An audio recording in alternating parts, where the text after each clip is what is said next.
Nós seguimos a nossa série Esperança em Tempos Difíceis.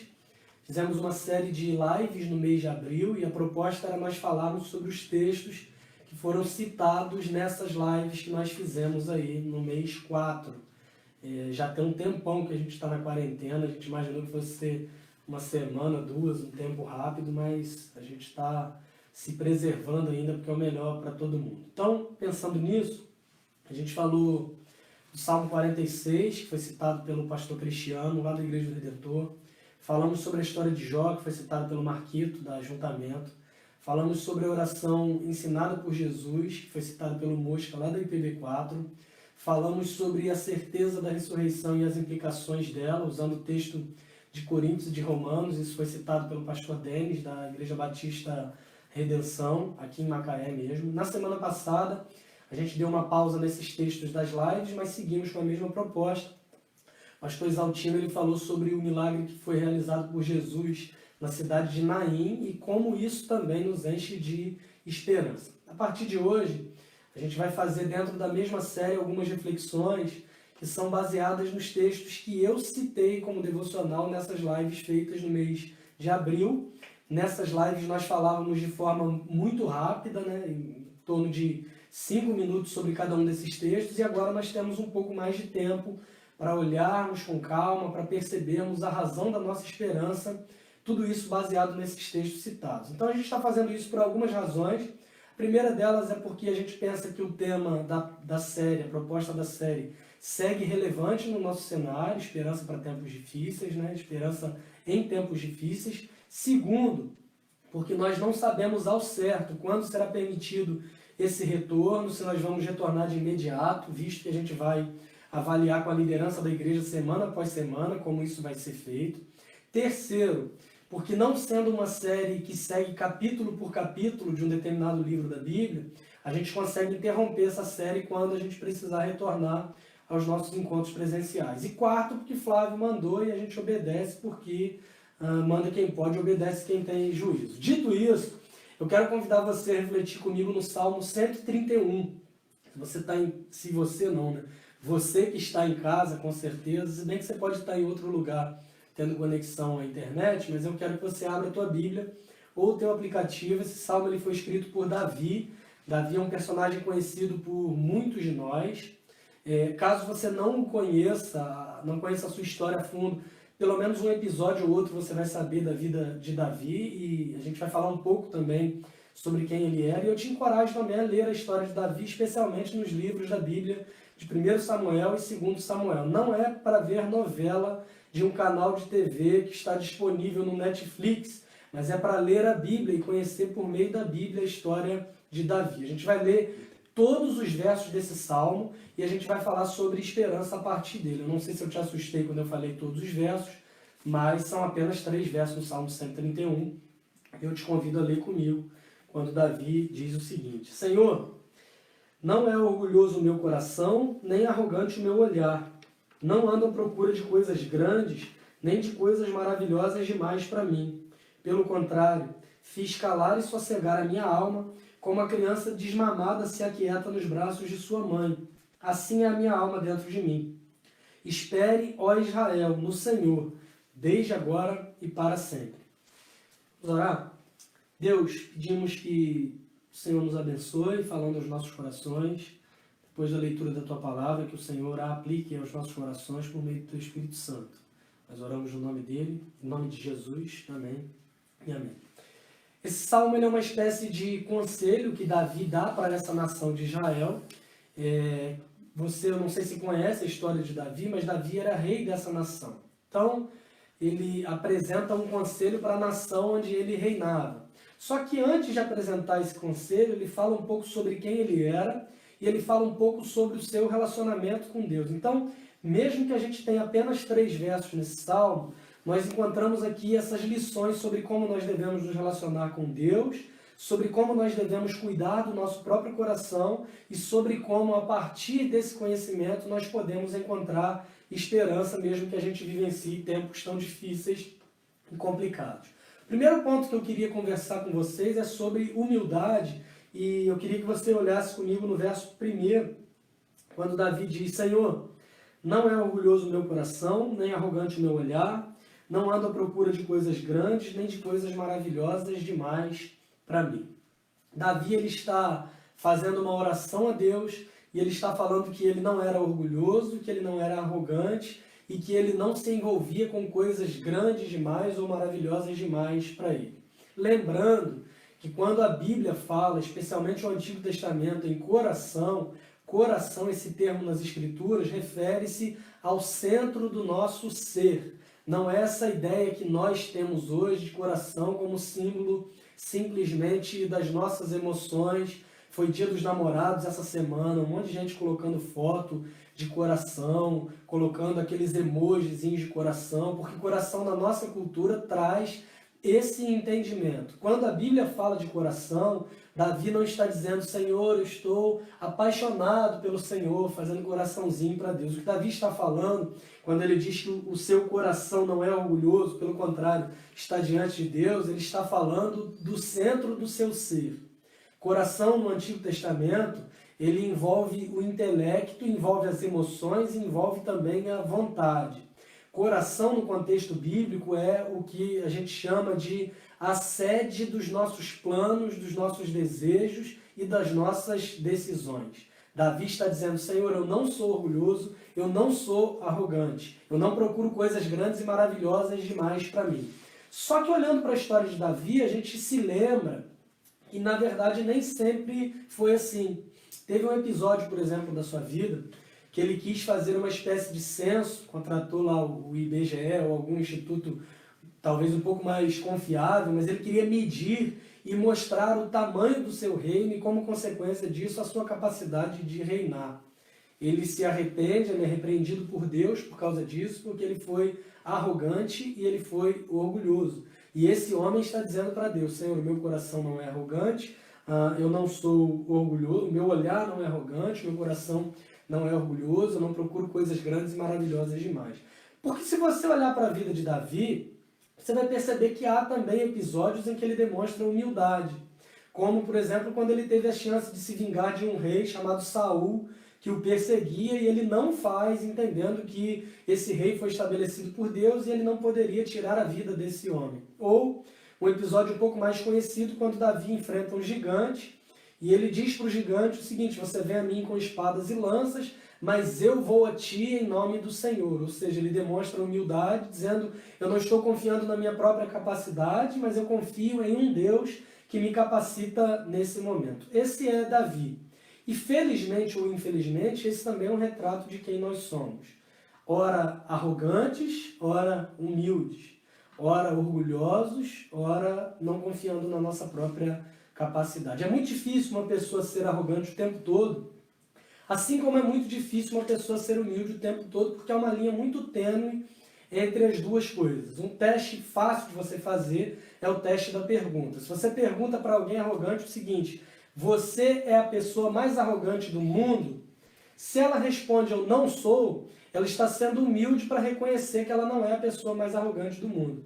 Se ela responde que é a pessoa mais arrogante do mundo, ela está sendo humilde para reconhecer esse grave defeito. Não sei se você conseguiu entender o meu ponto de vista, talvez nem eu mesmo tenha entendido. O problema é se a arrogância for uma qualidade para essa pessoa. Aí o exemplo complica, mas aí o problema é dela. A gente larga ela para lá e vai seguindo a nossa vida por aqui, porque ela acabou de complicar o exemplo que eu dei. Pensando o contrário também, se você pergunta para alguém assim, você é humilde?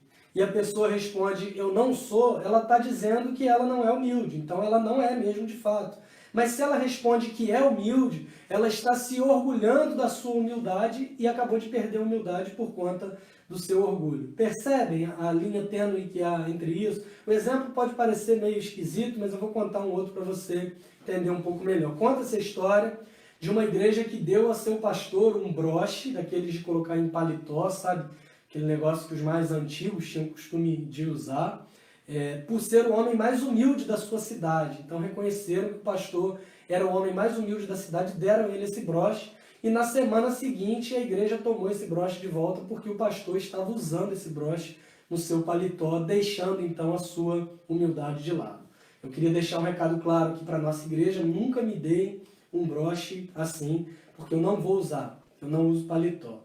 Não, não é por isso que eu não vou usar, porque se tem alguém humilde nessa igreja é o Flávio, então você pode dar esse broche para ele. Percebem a armadilha, embora os exemplos sejam, em certo sentido, não vou dizer engraçados, mas inusitados, mas percebem a armadilha que há quando nós falamos desse tema? Eu usei essas ilustrações, mas que mostram que nós alternamos entre orgulho e humildade. E esse é um dos pontos positivos desse tempo complicado que nós enfrentamos, que é o chamado para a humildade por meio de tempos difíceis. Porque normalmente, quando as coisas vão bem, nós tendemos a confiar na nossa própria força, na nossa própria capacidade.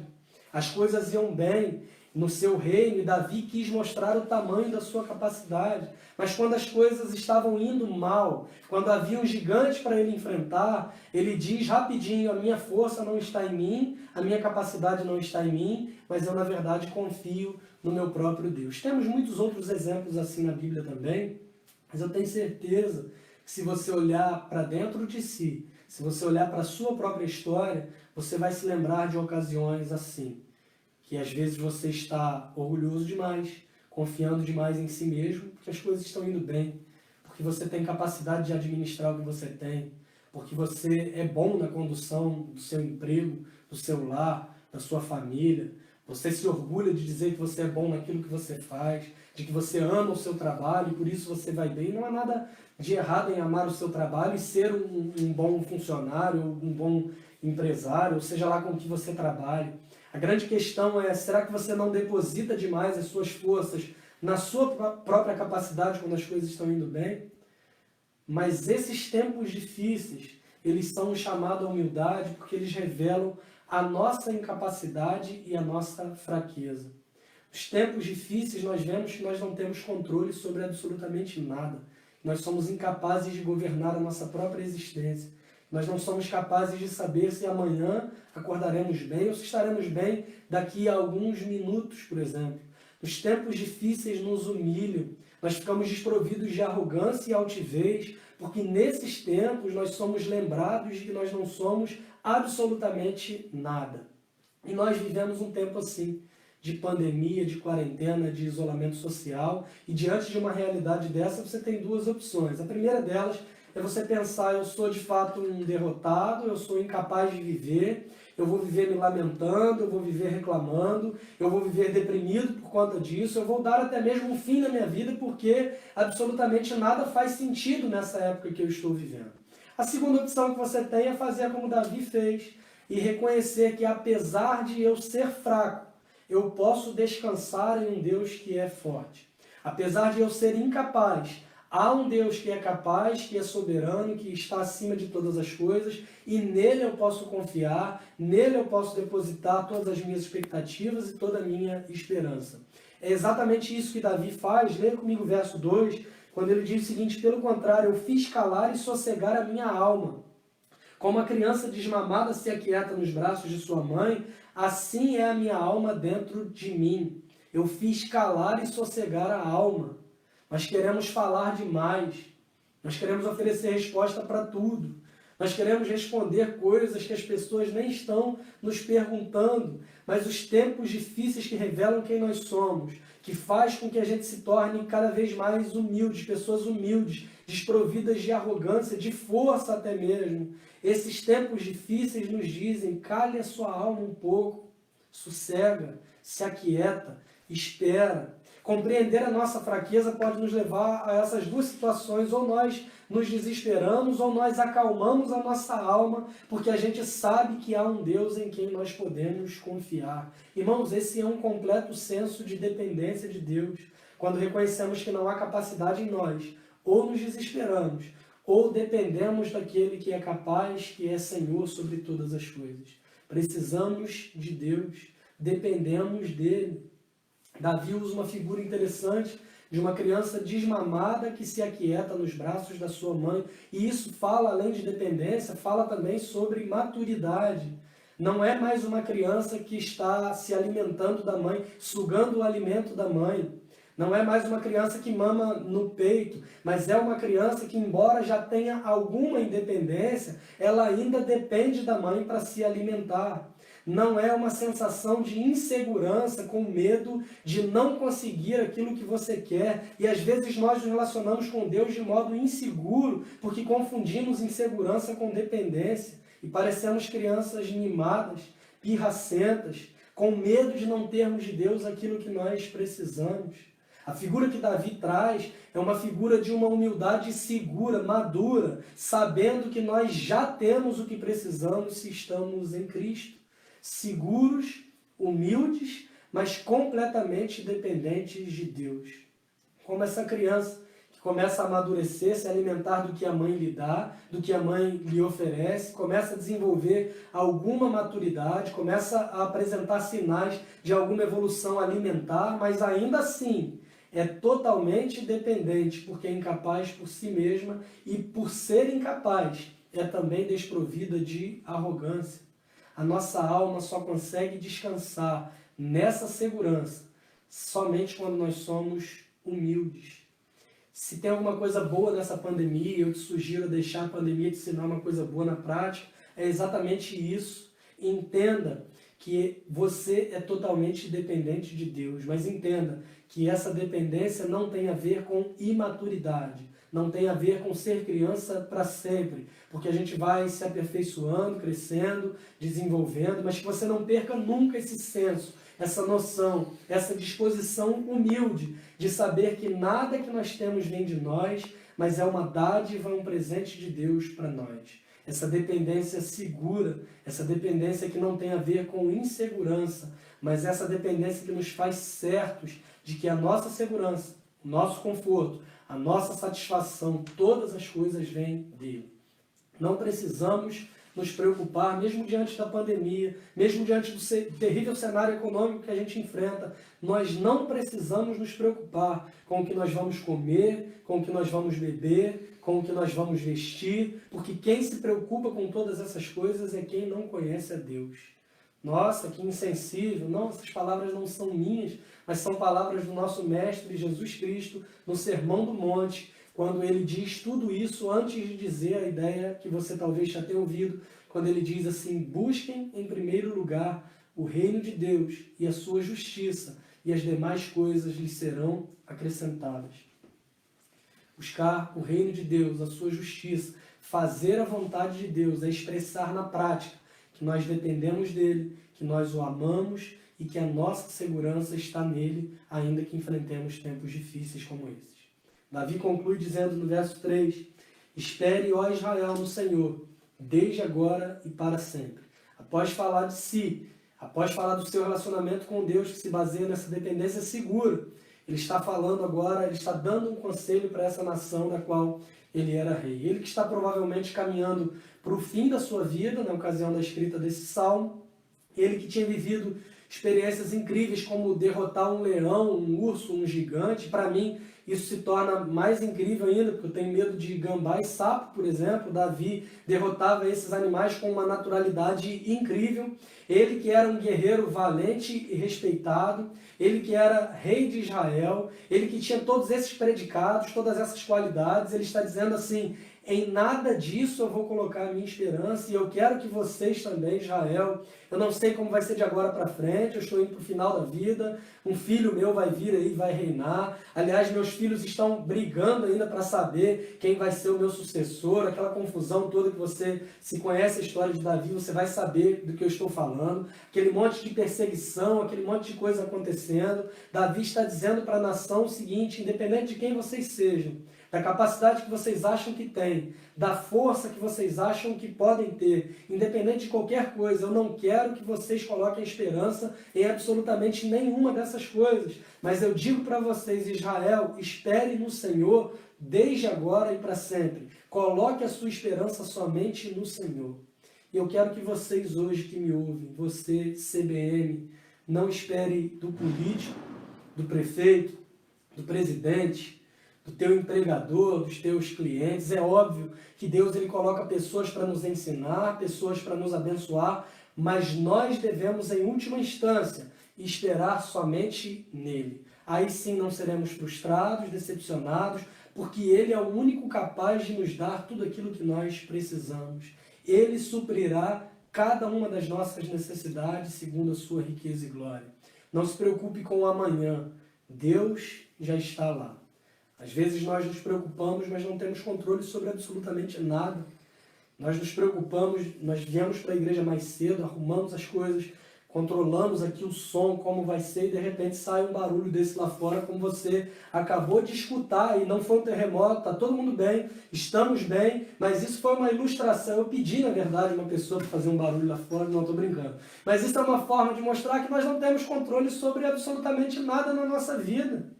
Esse barulho veio para te mostrar que você não tem capacidade, por mais que você se planeje, há situações que acontecem na vida que fogem do nosso controle, mas nós podemos descansar numa certeza. Há um Deus que não é surpreendido por esse barulho, pelas circunstâncias, pela pandemia, pelo isolamento, pela quarentena. Esse Deus reina sobre todas as coisas e nele nós podemos depositar a nossa esperança. Não se preocupe com absolutamente nada. Sossegue a tua alma como uma criança desmamada que se aquieta nos braços da mãe. E você me diz, mas como agir assim? Como proceder assim? Há pressões vindo de todos os lados, de dentro, de fora. Eu olho para o lado, eu vejo pessoas desesperadas, perdendo emprego, perdendo a renda, adoecendo. Como viver dessa forma, a não me preocupar com essas coisas? E aí eu quero te lembrar do que a gente fala domingo após domingo, sobre a boa notícia que é o significado da palavra evangelho. Se olhamos para dentro de nós, ou nós nos desesperamos porque vemos quem somos, ou nós seremos tomados pelo orgulho de achar que nós somos alguma coisa além de meros pecadores. Se olhamos para dentro de nós, não há lugar firme para depositarmos a nossa esperança. Encontrar uma esperança firme para alicerçar a vida, para estar firme mesmo em tempos difíceis como esse. Só é possível por meio dessa mensagem do Evangelho. De que o homem foi criado perfeito, mas pecou, desobedeceu e se afastou do Criador. Um Deus que é santo, não pode tolerar o pecado. Então houve uma ruptura entre Deus e os homens. A partir dos nossos primeiros pais, Adão e Eva, todos nós nascemos contaminados por esse mal que leva ao orgulho, que leva à arrogância. Na verdade, todo pecado, no fundo, é motivado por um orgulho, como se nós disséssemos para Deus que nós sabemos o que é melhor para nós e não Ele. Como se disséssemos para Deus, o Senhor está dizendo para fazer isso, mas eu tenho certeza que o melhor é desobedecer e fazer o que eu quero. Assim foi com Adão, com Eva, assim foi com Davi, assim é com cada um de nós. Não havia nada que nós pudéssemos fazer para restabelecer essa relação, pois isso exigia perfeição, e todos nós somos pecadores. A boa notícia é que diante dessa impossibilidade nossa, Deus envia o seu único Filho, Jesus. Ele vive essa vida perfeita, ele atende a toda a exigência da lei de Deus, ele é levado à morte como castigo pelos nossos pecados, mas ele ressuscita ao terceiro dia, provando que o sacrifício foi aceito por Deus. E nós somos aceitos por ele também, mediante a fé que nós depositamos em Cristo Jesus. Nisso deve estar fundamentada a nossa esperança. Nesse alicerce, a nossa esperança pode estar firme e essa esperança não nos decepciona, porque ela é muito maior do que qualquer dificuldade com a qual nós nos deparamos, mesmo em tempos difíceis. A maior das dificuldades e o maior dos inimigos seja talvez a morte, mas a mensagem do Evangelho nos mostra que até a morte foi vencida, quando Cristo disse na cruz, está consumado. Essa mensagem do Evangelho é a mensagem que nos salva, mas ela não simplesmente nos salva, mas ela também nos ensina a viver de forma humilde, de forma dependente de Deus e tendo também esperança de que mesmo em tempos difíceis, há um Deus que está no controle de todas as coisas e nele nós podemos confiar. Que vivamos assim. Eu concluo com um texto do Novo Testamento, um dos meus preferidos, que resume tudo isso que nós falamos, dizendo que devemos viver assim, tendo Cristo como exemplo e tendo também o Evangelho como centro da nossa própria vida. Esse texto é o texto de Filipenses, capítulo 2, a partir do verso 5, quando Paulo diz para aquela igreja: tenham entre vocês o mesmo modo de pensar de Cristo Jesus. Lembrando que é pelo Evangelho que nós temos esperança. É na mensagem do Evangelho que fundamentamos a nossa esperança.